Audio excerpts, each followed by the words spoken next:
नमस्कार मित्रों, आज का हमारा टॉपिक है RPSC first grade first paper history ancient culture and civilization of Rajasthan. Rajasthan की प्राचीन संस्कृति एवं सभ्यताएं। और राजस्थान की प्राचीन संस्कृति और सभ्यता के क्रम में आज हमारी ये तीसरी सभ्यता है, जिसमें हम गणेश्वर सभ्यता के बारे में जानकारी प्राप्त करेंगे। और हमारे पाठ्यक्रम में निर्धारित सभ्यताओं में ये छोटी सभ्यता है और सभ्यताओं का ये सबसे छोटा वीडियो आज का हमारा होने वाला है, क्योंकि गणेश्वर सभ्यता से संबंधित जो बिंदु हैं वो बहुत ही कम है। और कह सकते हैं कि जब सबसे सरल जो सभ्यता है हमारे पाठ्यक्रम में वो भी हमारी गणेश्वर सभ्यता ही है। तो इसी क्रम में आज हमारी ये तीसरी सभ्यता है, जिसका नाम है गणेश्वर सभ्यता। इससे पहले हम 2 सभ्यताएं कंप्लीट कर चुके हैं, जिसमें हमने कालीबंगा सभ्यता हमने पढ़ी है और आहड़ सभ्यता हमने पढ़ी है। तो सबसे पहला पॉइंट है कि यह जो सभ्यता है वो सीकर जिले के नीमका थाना के पास कांतली नदी पर स्थित है। तो इससे पहले जो सभ्यताएं हमने पढ़ी थी वहाँ भी मैंने आपको बताया था कि जितनी भी जो सभ्यताएं हैं वो प्रमुखता से नदियों के किनारे ही विकसित हुई हैं। तो जिस तरह से कालीबंगा जो सभ्यता है वो प्राचीन सरस्वती और द्रशदवती नदी, जिसको वर्तमान में घग्गर नदी कहते हैं, उस नदी के किनारे विकसित होती है। आहड़ सभ्यता आहड़ नदी के किनारे विकसित होती है। उसी तरह से हमारे तीसरी सभ्यता की हम बात करें गणेश्वर सभ्यता की, तो सीकर जिले की कांतली नदी के किनारे ये सभ्यता विकसित होती है। और गणेश्वर सभ्यता के स्थान की बात करें तो नीमका थाना के पास ही एक कस्बा है गणेश्वर, वहाँ से ये सभ्यता हमें प्राप्त होती है। तो सारी चीज़ें हमें याद रखनी है, स्थान, कस्बा और कौन सी नदी के किनारे ये सभ्यता विकसित होती है।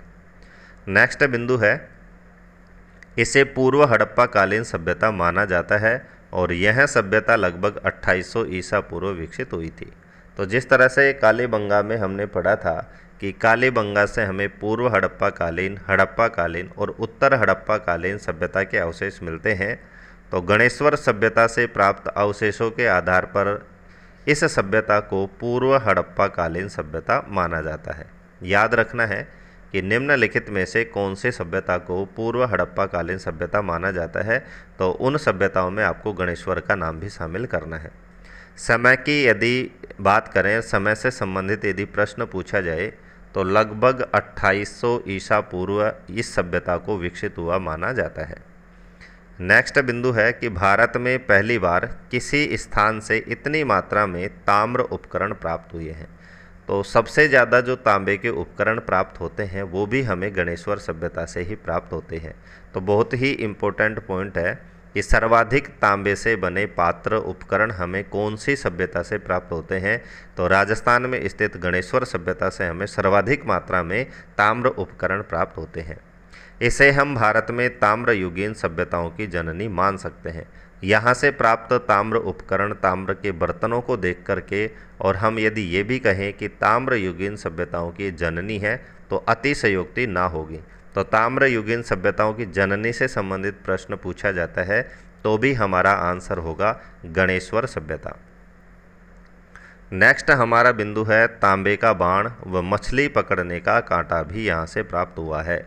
ये एक नई चीज़ यहाँ से मिली है, क्योंकि नदी के किनारे अवस्थित होने के कारण, क्योंकि वर्तमान में जो कांतली नदी है वो नित्यवाही नदी नहीं है, तो इस तरह हम देख सकते हैं कि प्राचीन काल में शायद ये नदी नित्यवाही नदी रही होगी।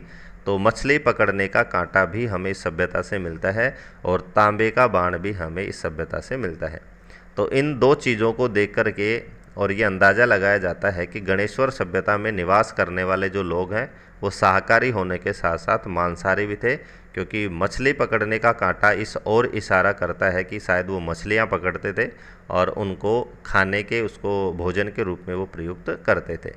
तो यही प्रश्न यहाँ से बनता है कि मछली पकड़ने का कांटा हमें कौन सी सभ्यता से प्राप्त होता है, तो हमारा जवाब हो जाएगा गणेश्वर सभ्यता से।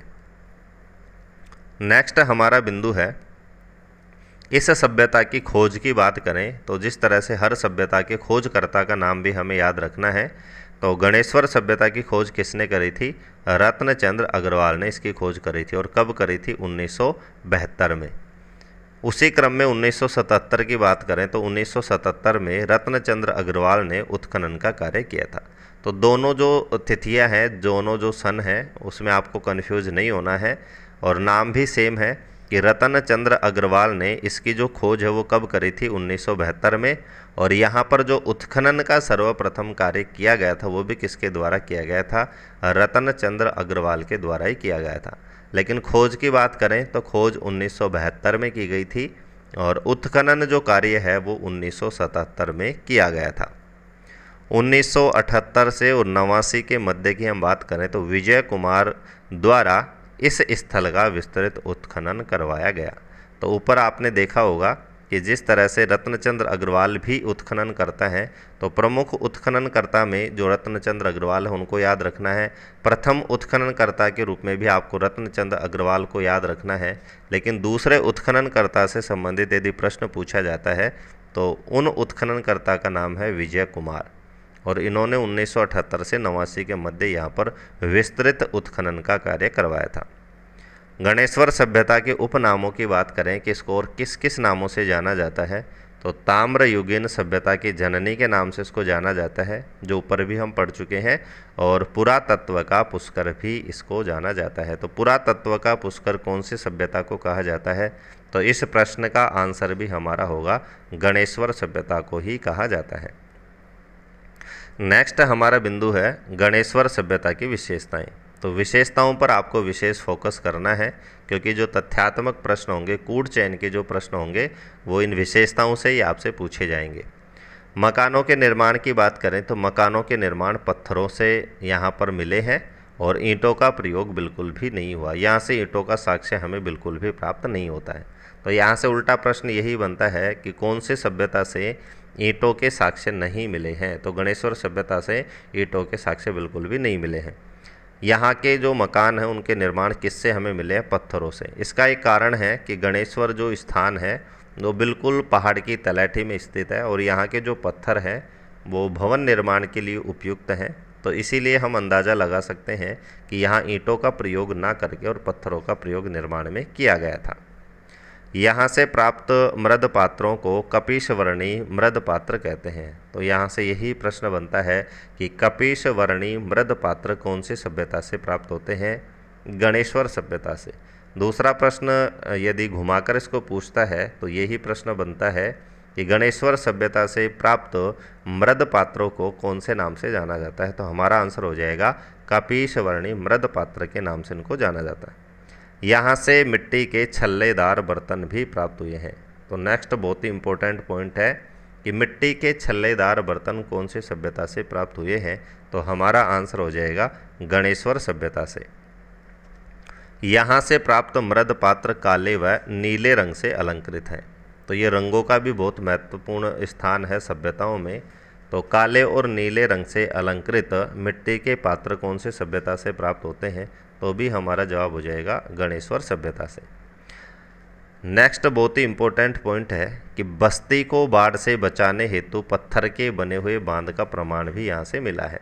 तो ऊपर हमने पढ़ा है कि यहाँ के मकान निर्माणों में पत्थर का प्रयोग किया गया है, तो उसी तरह से यहाँ पर बांध के प्रमाण भी हमें मिले हैं और उससे अंदाज़ा लगाया जा सकता है कि इस बांध का जो निर्माण है वो वहाँ के बस्ती को, वहाँ के लोगों को बाढ़ से बचाने के लिए किया गया था, क्योंकि इसकी जो स्थिति है वो इसी तरह से है कि बस्ती के पहले बांध का निर्माण किया गया ताकि जो पानी का अत्यधिक बहाव है उसको रोका जा सके और पानी को इस बांध में इकट्ठा किया जा सके। यहाँ से दोहरी पेचदार सिरे वाली ताम्र पिन भी प्राप्त हुई है। तो आप देख सकते हैं कि नई विशेष चीज़ें हमें कौन से सभ्यता से मिली हैं, गणेश्वर सभ्यता से मिली। इससे पहले भी हमने देखा है मछली पकड़ने का कांटा यहाँ से मिला है। दोहरी पेचदार पिन कहाँ से मिली है, तांबे की, गणेश्वर सभ्यता से। तो ये जो विशेष चीज़ें हैं इनको आपको विशेष रूप से ध्यान रखना है, क्योंकि और सभ्यताओं से जो चीज़ें प्राप्त हुई है कॉमन है, जैसे कटोरियाँ हैं, तस्तरियाँ हैं, मिट्टी के बर्तन हैं, तांबे के उपकरण हैं। तो नॉर्मल जो शब्द हैं वो हर सभ्यता में आपको मिल जाएंगे, लेकिन विशेष नाम से जो वस्तुएं हमें प्राप्त होती हैं वो गणेश्वर सभ्यता से प्राप्त होती हैं। तो यहाँ से जो वस्तु प्राप्त होती है दोहरी पेचदार सिरे वाली ताम्र पिन यहाँ से हमें प्राप्त होती है। गणेश्वर सभ्यता को ताम्र संचयी संस्कृति भी हम कहते हैं। तो ये तीसरा इसका नाम है कि गणेश्वर सभ्यता के उपनामों में हम दो नाम वहाँ पर पढ़ चुके हैं। पुष्कर हमने नाम पढ़ा था ताम्र सभ्यता की जननी उसको हम कहते हैं। और तीसरा नाम यदि हम बात करें, तीसरे नाम की हम बात करें गणेश्वर सभ्यता की, तो इसका अन्य नाम है ताम्र संचयी संस्कृति। तो यहाँ से यही प्रश्न बनता है कि ताम्र संचयी संस्कृति या सभ्यता कौन सी सभ्यता को कहा जाता है, तो हमारा आंसर हो जाएगा गणेश्वर सभ्यता को। तो इसी के साथ आज हमारी 3 सभ्यताएं कंप्लीट हो चुकी हैं, जिनमें सबसे छोटी हमारी सभ्यता थी गणेश्वर सभ्यता। तो इसी तरह से अकॉर्डिंग टू सिलेबस नोट्स और अकॉर्डिंग टू सिलेबस वीडियो प्राप्त करने के लिए हमारे चैनल के साथ बने रहें। और अभी तक हमारे चैनल को सब्सक्राइब नहीं किया है तो चैनल को सब्सक्राइब कर लें, क्योंकि हमारा प्रयास रहता है कि फर्स्ट ग्रेड से related according to syllabus point to point आपको अध्ययन करवाया जाए, ताकि आपका ज़्यादा समय भी बर्बाद ना हो और अच्छे से आपकी तैयारी भी हो सके। ये चीज़ आपने आकलन भी कर ली होगी, क्योंकि पिछले जो टॉपिक यदि आप पढ़ेंगे तो आपको बिल्कुल भी लगेगा कि एक भी मिनट आपका यहाँ पर बर्बाद किया गया हो और एक भी पॉइंट नोट्स में ऐसा शामिल किया गया हो जो परीक्षा की दृष्टि से महत्वपूर्ण ना हो। तो वीडियो को लास्ट तक देखने के लिए और हमारे साथ बने रहने के लिए धन्यवाद।